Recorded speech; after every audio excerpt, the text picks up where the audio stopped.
नमस्कार, जय साईं राम। सावित्री चंदेल उर्फ साईं आंटी फिर आपके बीच में बाबा जी के साथ एक नए चमत्कार के साथ। साथियों, यदि आप इस चैनल पर नए हैं और बाबा जी की आशीर्वाद, इनकी चमत्कार, इनकी कृपा देखना और सुनना चाहते हैं तो कृपया इस चैनल को सब्सक्राइब करें और शेयर ज़रूर करें, क्योंकि बाबा जी की बातें आगे तक सब लोगों तक पहुंचनी चाहिए, ऐसा मेरा मानना है। तो अभी एक चर्चा आपसे करती हूँ कि हम 6 लोगों को शिरडी जाना था, तो हमने सोचा कि इस बार का पारायण हम शिरडी से ही आरंभ करेंगे, गुरुस्थान से। मेरे काफ़ी सारे व्हाट्सएप ग्रुप हैं, उनमें हम लोग बराबर साईं पारायण करते रहते हैं। तो एक फ्रेंड ने कहा कि दीदी आप तो लोधी रोड से बुक ला देते हो, एक बुक मुझे ला दो। तो मैंने कहा ठीक है, मैं चली गई लोधी रोड।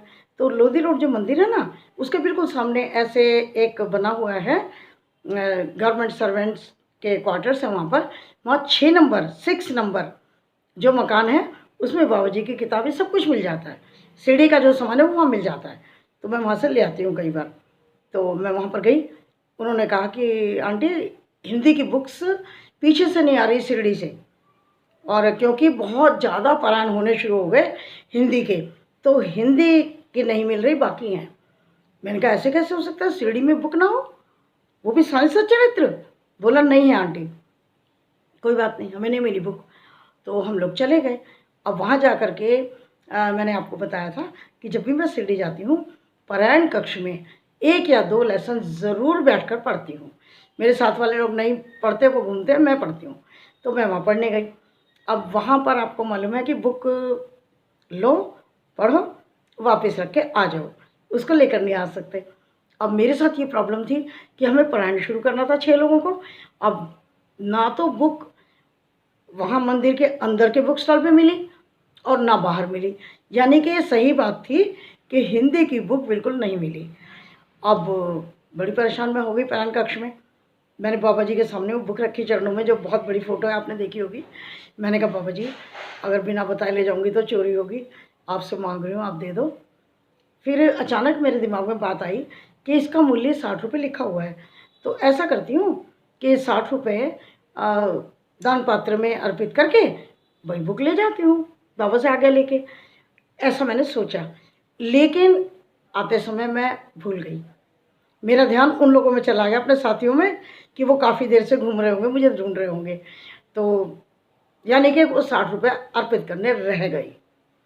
मैं आकर के गुरुस्थान पे बैठ गई, एक और आ गई, हम 2 जने बैठे हुए थे। तो इतने में एक बुजुर्ग आते हैं, आकर बोले बेटा कहाँ से आए हो? मैंने कहा दिल्ली से। बोले अच्छा, कितने लोग आए हो? मैंने कहा 6-7 लोग हैं सर। तो बोले कि कुछ दक्षिणा मिलेगी? तो मेरे पास उस समय 20 का नोट था, तो मैंने 20 रुपये निकाले, मेरे साथ वाले ने 10 रुपये निकाले, तो हम उनको देने लगे। बोले कि नहीं अपने जो साथी हैं ना उनसे भी ले लो। मैंने कहा सर अब वो पता नहीं कहाँ घूम रहे होंगे। तो बोले कि देखो बुला लो। थोड़ी देर हम बातें करते रहे, इतने में वो 3 लोग भी 4 लोग आ गए। अब वो भी 10-10 रुपये देने लगे। तो जब उनके पास 60 रुपये हो गए, 30 तो हमने दे दिए थे पहले, और 3 लोगों से उन्होंने लिए 60 रुपये हो गए। अब एक से वो नहीं ले रहे थे, उसने कहा कि बाबूजी ले लीजिए। उन्होंने कहा नहीं, अब आप कहीं पर भी अर्पित कर दो, या अब नहीं चाहिए। बस उन्होंने 60 ही रुपये लिए दक्षिणा में और वो चले गए। बाद में मैंने सोचा, मैंने कहा हमने साईं सच्चरित्र में पढ़ा है कि जब कोई भक्त कुछ करना चाहता था और वो भूल जाता था, उससे भूल हो जाती थी, तो बाबा उसे याद दिला देते थे।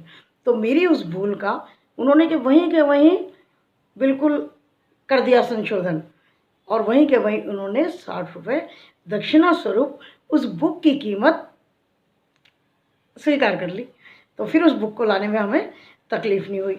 अब वो जो एक थे जिसका 10 रुपये नहीं लिए थे, वो बोले कि आंटी मेरे तो रह गए। मैंने कहा नहीं रहने के, बाबा को पता होगा कि तू लेट आएगी या जो भी है, तो मैंने 10 की जगह मैंने 20 रुपये दिए, तुम मुझे 10 दे दो, तो तुम्हारा शेयर भी पहुंच गया। यानी कि 6 लोगों के 10-10 रुपये बुक का मूल्य अर्पित हो गया। तो अब जो साईं भक्त नहीं है वो तो कहेंगे इसमें क्या चमत्कार है, इसमें भी चमत्कार है। क्यों है? क्योंकि जो भूल मुझसे हो गई थी, मैं बुक को उठा कर लाई जो नहीं लानी चाहिए थी, और उसकी कीमत मैं नहीं अर्पित कर पाई, तो बाबा ने एक बुजुर्ग के रूप में आकर के उसको स्वीकार किया।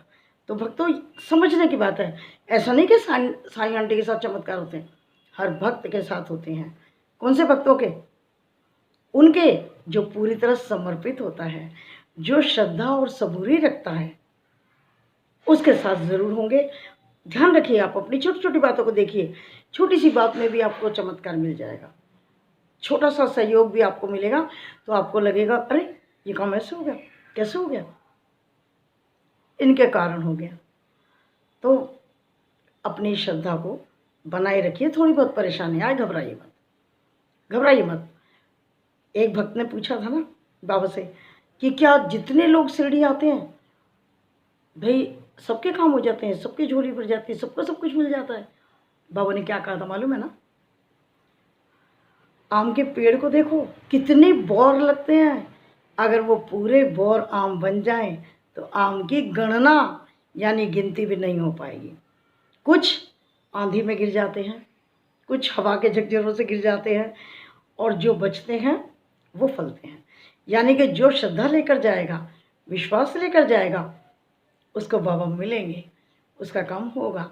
और बाकी जो घबरा जाएंगे, आंधी तूफानों से डर जाएंगे, तो फिर वो छूट जाएंगे। ये है, ठीक है ना? तो अपनी श्रद्धा को बनाए रखिए, विश्वास को बिल्कुल मत हिलने दीजिए, कैसी भी परिस्थिति हो। सुख होता है, धन्यवाद करिए। कोई परेशानी आ जाती है तो इनसे कहिए कि बाबा साथ रहो, हमें सहन करने की शक्ति दो। ज़रूर देंगे, ज़रूर देंगे। तो पूरा समर्पित होना ज़रूरी है बस, ठीक है? तो चलो फिर मिलती हूँ बहुत जल्दी बाबा जी के साथ, एक नए चमत्कार के साथ। साथ देखो, आज बाबा जी का जो ये है ना, इससे ज़्यादा डार्क है ना? डार्क होना चाहिए, क्योंकि इनके रंग में रंगना है ना हमें। हमारे तो रंग हल्के हैं, लेकिन धीरे धीरे रंगते रंगते हम भी आ जाएंगे डार्क कलर पे, है ना? चलो साथी, चलती हूँ, नमस्कार। फिर मिलती हूँ बहुत जल्दी बाबा जी के साथ ही। जय साईं राम बाबा जी, आपको भी जय साईं राम।